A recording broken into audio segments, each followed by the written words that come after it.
ఓం నమో నారాయణాయ. మాఘపురాణము 8వ అధ్యాయము. దత్తాత్రేయుడు కార్తవీర్యార్జునకు ఉపదేశమిచ్చుట. దత్తాత్రేయుడు బ్రహ్మ, విష్ణు, మహేశ్వరుల యొక్క అంశమున జన్మించినాడు. అతడు కూడా లోక కళ్యాణము కొరకు ఘనకార్యములు చేసినాడు. త్రిమూర్తులు దత్తాత్రేయుని రూపమున జన్మించి ఉన్నారు. దత్తాత్రేయుని కాలములో కార్తవీర్యార్జునుడను క్షత్రియ వీరుడు మాహిష్మతీయను నగరమును రాజధానిగా చేసుకుని పాలించుచుండెను. అతనికి గురువర్యులు దత్తాత్రేయులు. ఒకనాడు కార్తవీర్యార్జునుడు దత్తాత్రేయుని ఆశ్రమమునకు వెళ్ళి నమస్కరించి, గురువర్య, మీ అనుగ్రహం వలన అనేక విషయాలు తెలుసుకొని ఉంటిని, కానీ మాఘమాసము యొక్క మహత్యమును విని ఉండలేదు. కావున మాఘమాసం యొక్క విశిష్టత గురించి, మాఘమాస ఫలము గురించి నాకు వివరించవలసినదిగా కోరుచున్నాను అని దత్తాత్రేయుని కోరెను. దత్తాత్రేయుడు కార్తవీర్యార్జునుని కోరికను మన్నించి ఈ విధంగా వివరించెను. భూపాల, భరతఖండములోనున్న పుణ్య నదులకు సమానమైన నదులు ప్రపంచమండెచ్చటలను లేవు. ఈ నదులలో ముఖ్యమైనవి 12. అందుచేతనే వీటికి పుష్కర ప్రవేశము కలుగుచున్నది. బృహస్పతి ఒక్కొక్క సంవత్సరము ఒక్కొక్క రాశి అందున్నప్పుడు ఆయా నదులకు పుష్కర ప్రారంభమగును. కనుక అటువంటి నదుల యందు స్నానము చేసి దాన ధర్మములు ఆచరించిన ఎడల దాని వలన కలుగు ఫలము వర్ణించుటకు నాకు కూడా సాధ్యము కాదు. అందున మాఘమాసమునందు నదిలో స్నానము చేసిన గొప్ప ఫలితము కలుగుటయే కాక జన్మరాహిత్యము కూడా కలుగును.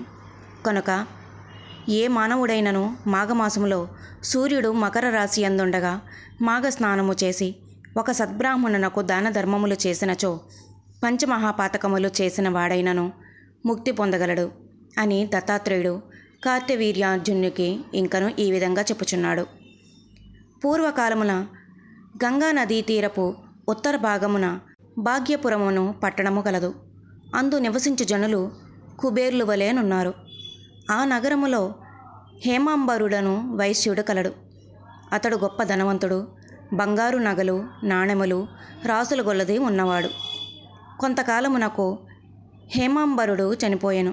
తండ్రి చనిపోగానే అతని కుమారులిద్దరూ తండ్రి ఆస్తిని భాగములు చేసి పంచుకొని ఇష్టం వచ్చినట్టులా పాడు చేయుచుండ్రి.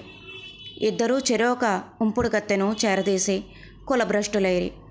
ఒకనాడు పెద్ద కుమారుడు వేశ్యతో ఉద్యానవనములో విహరించుచుండగా కర్మవశాత్తు త్రాచుపాము కరచుటచే నోటి వెంట నొరగలు గక్కుచు చనిపోయినాడు. ఈ విధంగా హేమాంబరుని కుమారులిద్దరూ చనిపోయినారు. యమదూతలు వచ్చి వారిద్దరిని యమలోకమునకు తీసుకుని వెళ్ళిరి.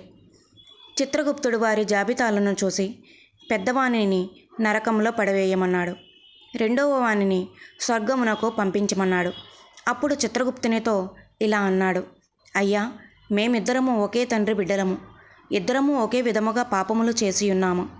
అయినా అతనికి నరకమును నాకు స్వర్గమును ఎలా ప్రాప్తించును అని అడిగాను. ఆ మాటలకు చిత్రగుప్తుడు, ఓ ఈ వైశ్యపుత్ర, నీవు నీ వైశ్యను కలుసుకొనుటకు ప్రతిదినము ఆమెతో సంగమించి గంగా నదిని దాటి అవతల గట్టున నీ మిత్రుని ఇంటికి వెళ్ళి వచ్చుచుండెడివాడవు. అటులనే మాఘమాసంలో కూడా నదిని దాటుతుండగా కెరటాల జల్లులు నీ శిరస్సుపై పడినవి. అందువలన నీవు పవిత్రుడివైనావు. మరొక విషయమేమనగా, నీ మిత్రుడు బ్రాహ్మణుడు. ప్రతినిత్యము బ్రాహ్మణ దర్శనము చేసినచో గోహత్యాది మహాపాపములు కూడా నశించును. కాన విప్రుని చూచుట వలన నీకు మంచి ఫలితమే కలిగినది. అదియుత్తును కాక ఆ బ్రాహ్మణుడు జపించు గాయత్రి మంత్రమును కూడా నీవు విని ఉన్నావు. గంగా నదిలోని నీరు నీ శరీరము మీద పడినది కనుక నీ పాపములు నశించినందున నిన్ను స్వర్గానికి పంపుచున్నాను అని చిత్రగుప్తుడు వివరించెను. ఆహా, ఏమి నా భాగ్యము! గంగాజలము నా మీద పడినంత మాత్రమునే నాకింతటి మోక్షము కలిగినదా అని వైశ్యకుమారుడు సంతసించి దేవదూతలతో స్వర్గలోకమునకు వెళ్ళిపోయాను. మాఘపురాణము 8వ అధ్యాయము సంపూర్ణము.